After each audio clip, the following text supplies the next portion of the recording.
listening to the Mark Bradford Alchemy for Life podcast. Fault, responsibility, and ownership. Well, hey there. Welcome back. There are a lot of words that cause, and I'm going to use cause instead of trigger because that word has been so overused that it means nothing anymore.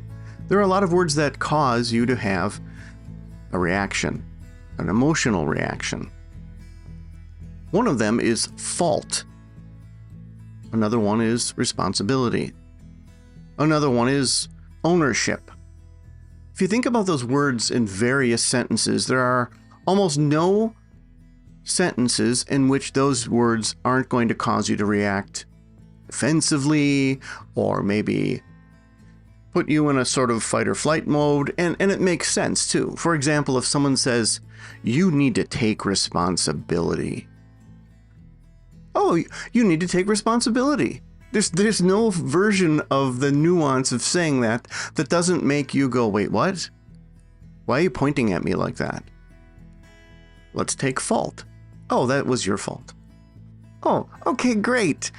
Let's have a beverage together." "Oh, that was your fault." Well, that feels even better. In business, people typically use take ownership. They do that in coaching sometimes too, where they'll say, "You need to take ownership of this." Taking ownership of this, da-da-da. And if somebody tells you to take ownership of something, you immediately go, "Oh God, this sounds like a lot of effort. What do I have to do now? It sounds like I need to deal with something that before I wasn't really dealing with. It was someone else's responsibility. Someone else should take ownership of this. It's not my fault." Do you see that? Do you see just how emotionally charged these words are? I'm giving you a sort of preface with these words because I'm going to use two of them. The premise of this episode is it's not your fault, but it is your responsibility. Think about that. Think about how that phrase makes you feel. If someone comes to you with a problem or a situation and they say it's not your fault, but it is your responsibility, it's not so bad then, is it? Because if someone just says, "This is your responsibility," you immediately hear, "This is your fault." And the person will look at you and go, I didn't say it was your fault. For anyone who has listened to the episodes on Three Voices or actually read the book Three Voices, first of all, thank you very much. You'll know that there are a number of times you speak to someone and they don't hear what you said, they hear what someone else said, and that someone else is the voice in their head. Seems strange to have to deal with all this emotional baggage and programming baggage of your brain just to deal with the definition of a couple words, isn't it? But it's true. It's exactly how this stuff works. And we are slaves to that more often than not, in which we have to deal with our internal reactions to things before we can even process them. If that sounds inefficient, it is. But there's a design in place that made that useful at some point. And it still is useful for us to have emotional reactions to things, but we're not going to deal with that in this particular episode. So why do I bring up those two words and use them together?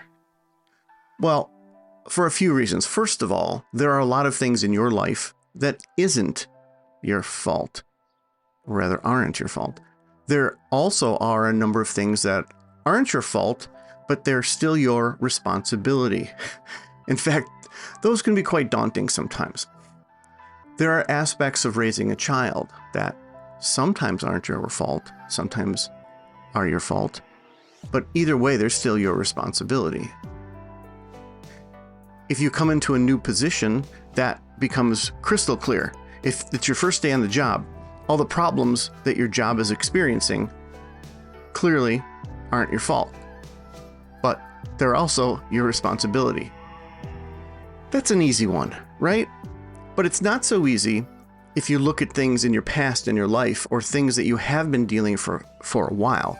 If you've been at a job for 3 or 4 years and someone says, "This is your responsibility, but it's not your fault," you'd be a little surprised, wouldn't you? Because you would think it's your fault.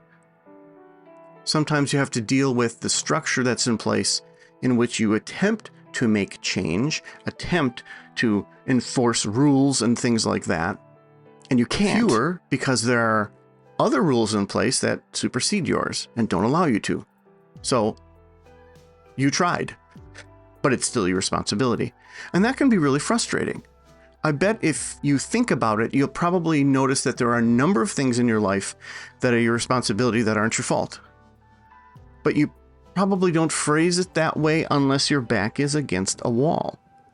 I tell you this because I have a new book coming out in which I touch on these three concepts and more. And there's actually a really positive side of this.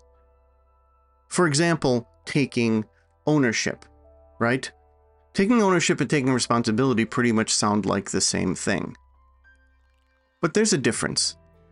Responsibility sounds like a in-the-moment kind of thing. You're responsible for how many people get through this gate. You're responsible for counting them. You're responsible to make sure that we have enough lifeboats. You're responsible for this, that, or the other thing, right? Okay. But if you take ownership of that, it's a little bit different, isn't it? Now suddenly you have more control. Or at least you think you do. Or at least you should. Because the first thing that you should say in a situation in which someone tells you you need to take ownership of something is to look and see just how much control you have. Because if you have no control, you can't really take ownership, can you? And you should push back, at least in your job. Let's talk about negative and positive. If I say that's your fault, it's always negative, isn't it? You know something negative is coming if I say, well, that's your fault. The only time that something negative isn't coming out of that is if someone uses that with sarcasm. If two people decide they're going to take the day off together and they're having a really fun time, the other person might say, this is your fault. You're a bad influence. And they mean that in a good way. Just like when someone says, this is your responsibility. You need to take ownership of this.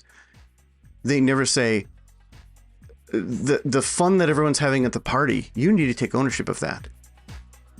Right? Have you ever heard it used in a positive way? Well, that's what I explore in a small chapter in one of my books, the one coming out. There are things in place in your life that aren't your fault. Your reaction to spiders. The fact that it takes a really long time for you to open up. If I say those aren't your fault, but you should take responsibility for them, you go, okay, fine, something else on my shoulder, fine. I'll take responsibility for that and I'll work on it, okay? Maybe I won't work on the spider one so much, but I'll work on trying to be, a little more open to people and a little more trusting and so forth. Okay, fine. You've heard that before. But if because of your time in the military or your time in a certain situation, you're a very loyal person, or because you weren't nurtured, so you decide to create a very nurturing style when you deal with other people, those weren't your fault either. But you should take responsibility of them and for them. And if I say that, you may think, well, wait, I do take responsibility. I don't know what you're talking about. No, take responsibility and ownership of the positives, even if they came from outside. Think about that. You probably don't do that, right? There may be something that you have developed in your life that you have some pride over, right? Well, I'm really good at this and I work really hard to do that. Okay, but there are a bunch of other things in your life that you just ascribe to your childhood or your reaction to something or your decision to be a better person.